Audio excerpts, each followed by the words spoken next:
hates Tony Khan's guts. Off is a direction you can fuck. Though the WWE COO has never said Tony's name in public, he's taken several veiled shots at the AEW president over the years, and the shots have not been undeserved.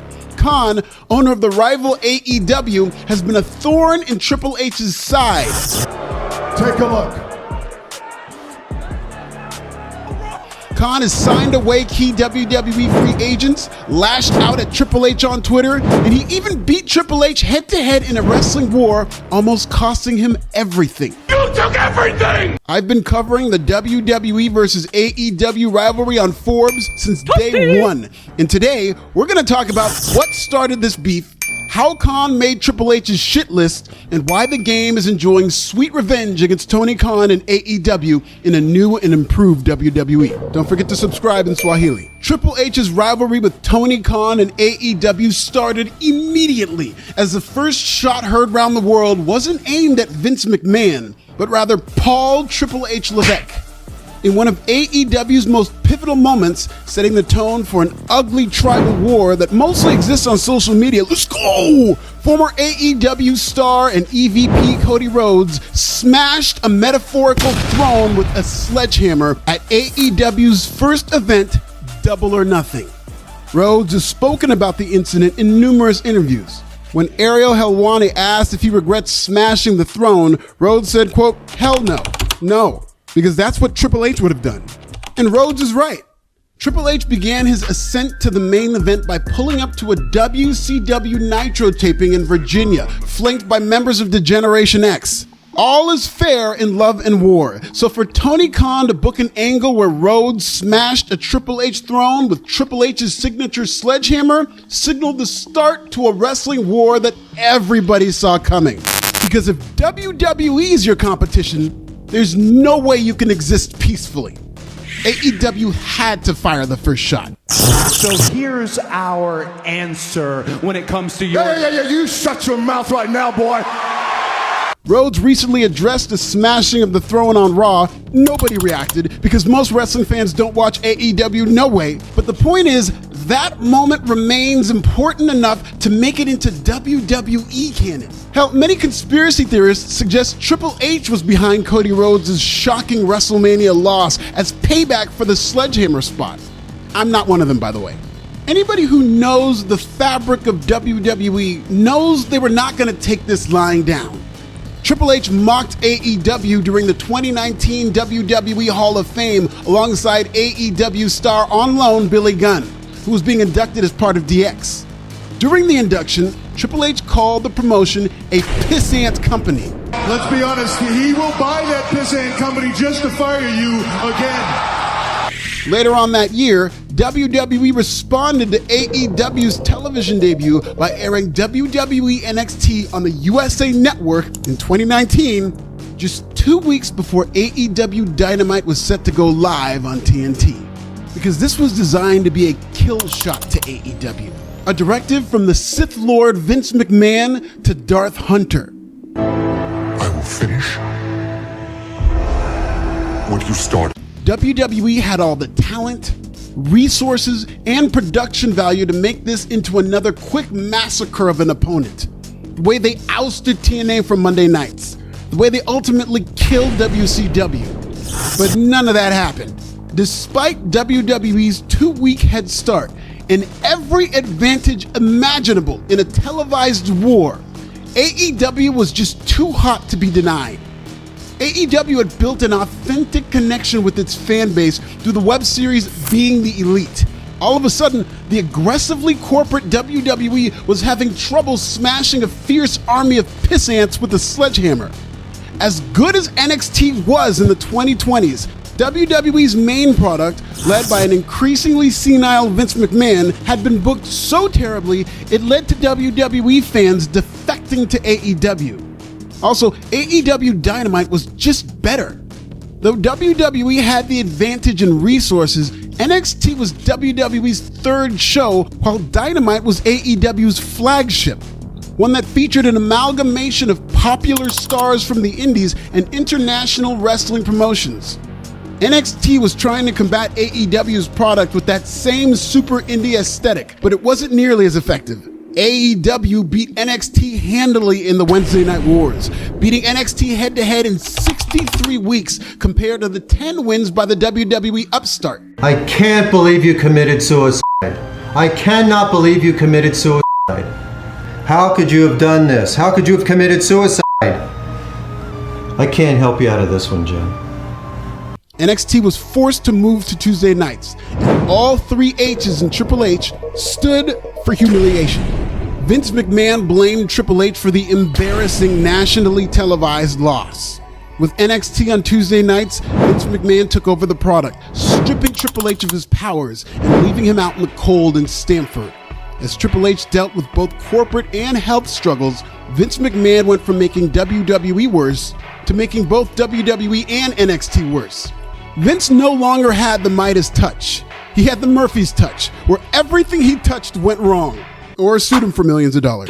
This includes NXT 2.0. Triple H's front office confidants like Road Dogg, also from DX, and William Regal were fired.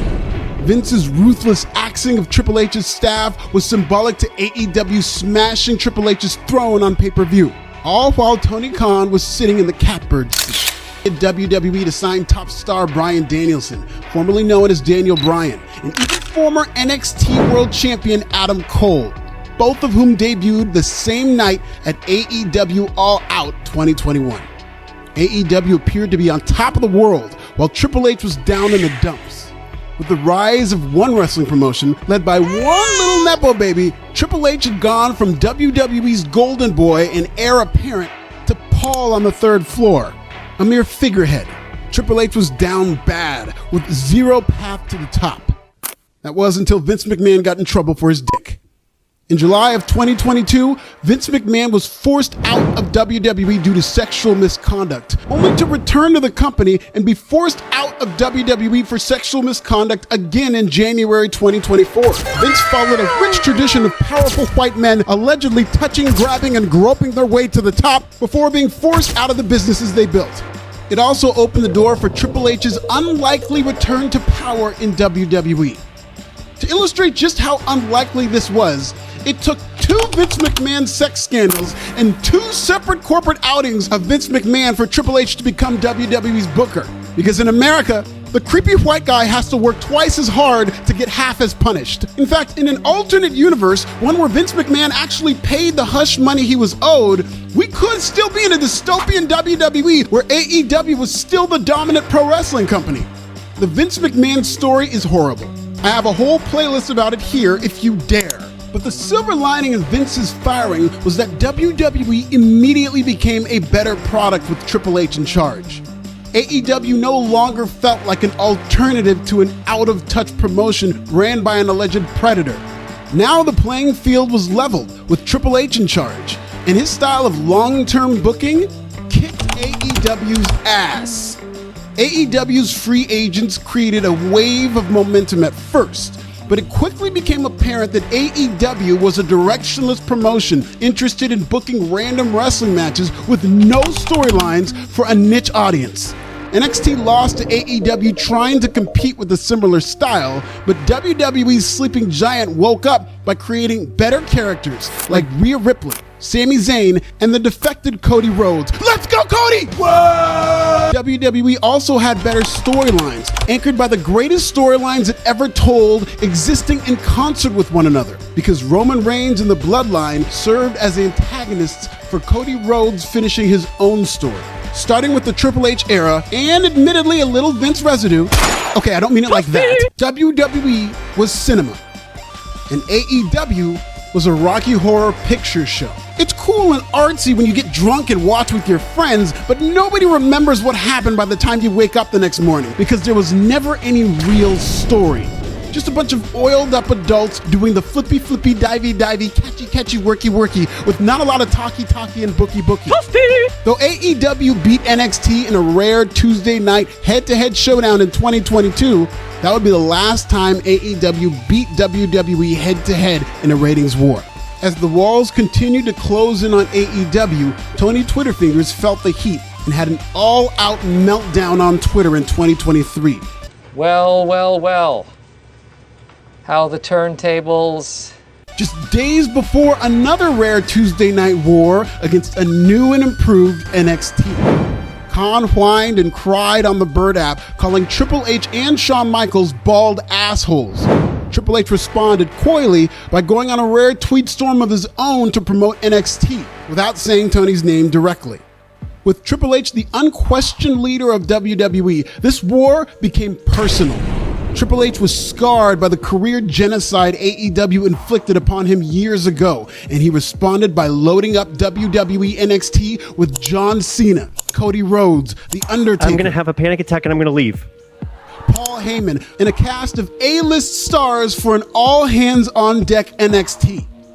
NXT massacred AEW with 921,000 viewers to just 609,000 viewers for Dynamite, which lost its spark long ago. This was like Michael Jordan showing up to a pickup basketball game at the Y with the rest of the 92 Dream Team.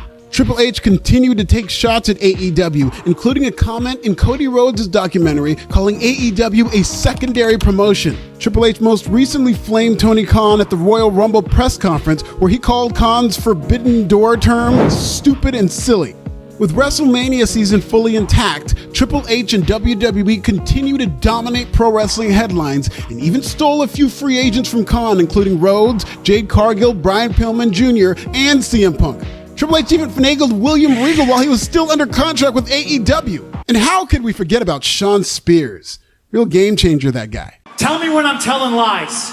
Tony Khan most recently outbid WWE for Mercedes Moné, Off is the direction you can. who debuted at AEW Big Business. But given the lack of impact AEW free agents have had, the term game changer in Jacksonville has become a meme in and of itself.